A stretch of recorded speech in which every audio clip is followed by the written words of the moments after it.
Story of a house finally being rebuilt after literally cracking apart. But not before fracturing the lives of its owners. Tom McNamara brings us this News 4 Tucson investigators follow-up.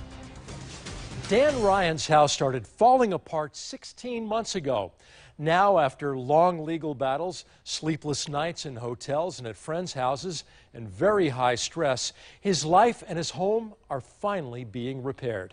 This has been to hell and back. Hell opened up early last year. The polybutylene pipe under Ryan's house in Marana sprung a leak, cracked the foundation, and shattered walls and ceilings throughout most of the house, as well as the decking outside and even the outer walls. It has put us, me and my wife, through a ringer that has been so strenuous and so stressful. Largely because Ryan's insurance company initially refused to pay the hundreds of thousands of dollars to fix his house. But after the News 4 Tucson investigators aired a story about Ryan's saga last summer, he says the insurance company called him back wanting to work with him on a solution. But Ryan says it still took more long months of legal wrangling between his attorneys, the engineers, and the insurance company to arrive at a fair settlement. This is a nightmare I never thought would last this long.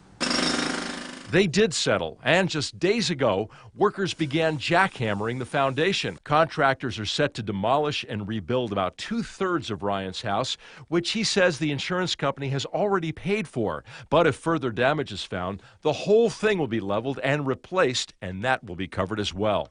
I'm just waiting for it to be over. Dan is a former colleague here at News 4 Tucson. Now, his advice to anyone to avoid his kind of nightmare is to replace any polybutylene pipe you may have in your home. Dan says he expects to be back in his new rebuilt home by early next year. And if you have a story you'd like us to check out, the email is investigators@kvoa.com or the tip line 955-4444. Tom McNamara, News 4 Tucson.